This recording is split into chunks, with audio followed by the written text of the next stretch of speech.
¿Qué tal? Seguimos con ejercicios de reflexión. Antes de empezar a hacer un ejercicio me gustaría aclarar algo que dije en el ejercicio anterior, que estaba equivocado. No es del todo cierto, pero bueno, no afecta al resultado final del ejercicio, que es el siguiente. Para sacar la distancia que recorre el rayo, no es necesario sacar este ángulo. Lo pueden hacer directamente con este. ¿Cómo? Formamos un cuadrado acá y vamos a obtener este mismo lado de este lado. Obtenemos dos triángulos, ¿sí? Este lado mide igual que este otro. Y lo único que tienen que hacer, en vez de usar esta razón trigonométrica, se usa esta. El seno del ángulo es igual a la razón entre el lado opuesto y la hipotenusa, que es la que nosotros necesitamos. Eso es todo. Bueno, ahora arrancando con el ejercicio, vamos a hacer el problema número 3 de la guía, que considero que es bastante complejo, pero ayuda a entender y poder encarar los demás ejercicios que vienen más adelante. El problema dice así: un hombre de 1,8 metros de altura se ubica frente a un espejo plano vertical. Si sus ojos se hallan a 1,7 metros del suelo, determinar a qué longitud debe de darse al espejo para que la imagen sea de cuerpo completo, qué distancia debe existir entre el borde inferior del espejo y el piso, y por último el C, si la distancia del sujeto al espejo modifica los valores anteriores. Antes que ponerse a hacer cualquier cuenta, siempre hay que hacer un esquema, ¿no?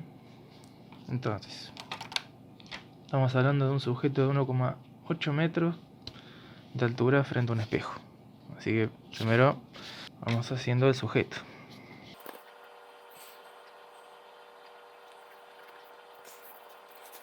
Bien, decía el problema también que sus ojos se hallan a 1,7 metros del suelo. Entonces, será un poco más abajo los ojos. Bien, entonces tenemos al sujeto que sus ojos se encuentran a 1,7 metros. Y el mismo se tiene que reflejar, se tiene que ver a sí mismo en un espejo, de cuerpo completo, de pies a cabeza. Entonces quiere decir que del otro lado del espejo se va a formar una imagen virtual, ¿sí? Acuérdense del nombre de la palabra imagen virtual, que se va a ver con bastante frecuencia más adelante. Entonces tenemos que del otro lado del espejo se va a formar una imagen exactamente con la misma estatura. Esto sucede porque es un espejo plano, ¿no?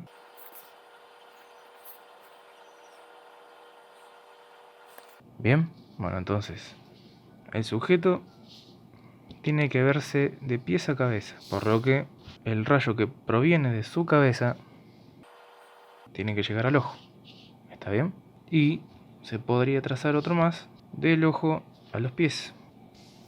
Ahora bien, para seguir avanzando en el problema es necesario que nos imaginemos una cosa. El sujeto que se ve reflejado en el espejo también a su vez se puede interpretar como que el sujeto está del otro lado, es decir, que este no sea el reflejo, sino este. ¿Está bien? Entonces se aplicaría lo mismo, el mismo razonamiento que hicimos recién, pero para este sujeto. Entonces, este sujeto se debería poder ver de pies a cabeza también. Entonces ya se imaginarán, ya pueden ver en dónde más o menos estaría el espejo ubicado, ¿no? Es necesario solamente ver dónde se cruzan las líneas más o menos. En este caso tenemos un cruce de líneas acá y otro acá. Entonces más o menos estaría el espejo ubicado por acá. Ahora bien, el sujeto que se refleja se encuentra a la misma distancia del espejo, su imagen se forma a la misma distancia del espejo que la distancia que está el sujeto real. Entonces, vamos a hacer una línea punteada para establecer en dónde estaría el espejo si llegara al piso, ¿no? Y vamos a hacer una cosa, vamos a llamar esto distancia y esto distancia prima, ¿sí? Quiero que quede claro que distancia es igual a distancia prima. Son la misma distancia. Entonces, tenemos lo siguiente. Acá están los pies del sujeto, acá estaría el piso y ya podríamos ir poniendo algunos nombres. Si acá empieza el espejo, esta sería la distancia del espejo al suelo, que podríamos llamar en este caso, yo llamo X. ¿Sí? Tenemos dos alturas, uno que es la altura de los ojos al suelo, que vamos a llamarlo H. Otra distancia que hay de los ojos a la cabeza, que podremos llamarlo con otra letra, que en este caso yo voy a usar la letra C, de cabeza. Entonces tenemos la altura de los ojos al piso. Esto en total sería la altura del sujeto, la distancia que hay entre los ojos y el final de la cabeza, y la altura a la que se encuentra el espejo. ¿Está bien? Entonces, acá ya podemos ver algo para empezar para seguir el problema. Este triángulo que se forma acá y este de acá son semejantes. ¿Por qué? Porque comparten el mismo ángulo, que es el que está acá. Entonces, ¿por qué digo que son semejantes? La relación de sus lados me va a dar el mismo número. Entonces, podemos hacer la siguiente relación. X dividido la distancia D', que sabemos que D' es igual a D, no es necesario que pongamos D', igual a la altura de los ojos al suelo, dividido 2 veces la distancia D, que si D' es igual a D, entonces es lo mismo que poner 2 multiplicado D, o D más D. Y obtenemos, despejando, pasando D multiplicando, como tenemos D en el numerador y D en el denominador, se cancela. Entonces obtenemos que la distancia del espejo al suelo es la mitad de la distancia que hay entre los ojos y el suelo. Ahora, para seguir, como ya sabemos a qué distancia del suelo se encuentra el espejo, el borde inferior del espejo, nos falta analizar esta situación que tenemos acá. En este caso voy a apartar esta parte más abajo. Bien, entonces acá tenemos la distancia de la cabeza a los ojos, C, vamos a ponerlo acá, y el reflejo. Sabemos que este ojo tiene que ver el borde de su cabeza para verse de cuerpo completo, y por ende su reflejo también, porque es un espejo plano. Entonces, ¿qué tenemos acá? Bueno, obviamente estos dos triángulos deberían ser iguales. Si son iguales, si están, en este caso no están bien dibujados, pero deberían ser iguales. Tenemos acá la mitad de la distancia que tenemos del borde de la cabeza a los ojos. Esta altura, que no dije antes cómo se saca, viene de la resta de la altura total del sujeto y la altura de los ojos al suelo. Esa resta me va a dar esta altura, ¿sí? La altura total del sujeto restado esta altura, y voy a obtener esto. Entonces podemos ver acá, al poner esta línea acá, que este sector y este sector son iguales, ya visualmente, porque es la mitad del triángulo que se está formando acá. Este triángulo que a primera vista parecería que es isósceles, pero no importa eso. Lo que nos interesa es que este punto que está acá es el borde superior del espejo. Entonces el borde superior del espejo llega hasta la mitad de la altura que hay acá.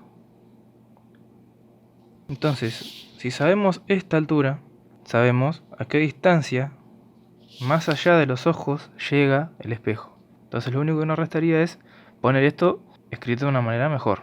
Sabemos que el espejo está a esta distancia. Sabemos que el espejo se encuentra a esta distancia del suelo. Por ende, como es la mitad de la altura de los ojos, el espejo llega hasta la altura de los ojos, en este punto. ¿Sí? Y llevando esto acá, podemos ver claramente que lo único que falta saber es la distancia de acá hasta acá, y ahora la sabemos. Entonces podemos decir, tenemos la altura del espejo, que es la otra mitad que se encuentra de este punto hasta los ojos, más esto, la mitad de la distancia del borde de la cabeza a los ojos. Escrito mejor en una cuenta sería que la longitud del espejo es igual a la distancia C dividido 2, por lo que ya dijimos que es la mitad, más la distancia h, dividido 2. Además sabemos, por lo que escribimos previamente, que la altura del sujeto es igual a c más h, ¿sí? Por lo que vemos acá. Y la longitud del espejo se podría seguir operando y ver que tener escrito así es lo mismo que poner c más h dividido 2. Ya se puede ver claramente que si la altura del sujeto es c más h, la longitud del espejo es la mitad de la altura del sujeto. Y con eso respondemos a la pregunta de qué longitud debe darse al espejo para que la imagen sea de cuerpo entero. Esta longitud. ¿Qué distancia debe existir entre el borde inferior del espejo y el piso? Esta longitud. Por último se dice si la distancia del sujeto al espejo modifica los valores anteriores. Y podemos ver que la distancia del sujeto al espejo no modifica ninguno de estos valores. Ni este, porque no se encuentra en la ecuación. Acá se descartó y acá ya ni siquiera apareció. Entonces lo único que habría que hacer acá es reemplazar esto por los valores que nos da el problema. Vamos a poner acá. Es igual a 1,8 metros. Ya con esto, lo único que hay que hacer es reemplazar por los valores que ya tenemos. En este caso, x va a ser la mitad de este valor. Ah, y una cosa, c. ¿Cómo saco el valor c? Bueno, ya lo habíamos dicho antes, pero vamos a ponerlo por acá. C es igual a la altura total del sujeto, que vamos a llamarlo como A, para ser más prácticos, menos h. Entonces lo único que tenemos que hacer es reemplazar esto por los valores que ya tenemos. La altura del sujeto es 1,8 y h, que es la altura de los ojos al suelo, es 1,7. La resta nos da c, 0,1 metros. Después de solamente reemplazar por los valores que ya sabemos y listo. No hay que hacer mucho más. Bueno, hasta acá el ejercicio. Si tienen alguna duda, no duden en preguntarme. Voy a estar al pendiente de sus dudas. Así que bueno, nos vemos en el próximo ejercicio. Un saludo.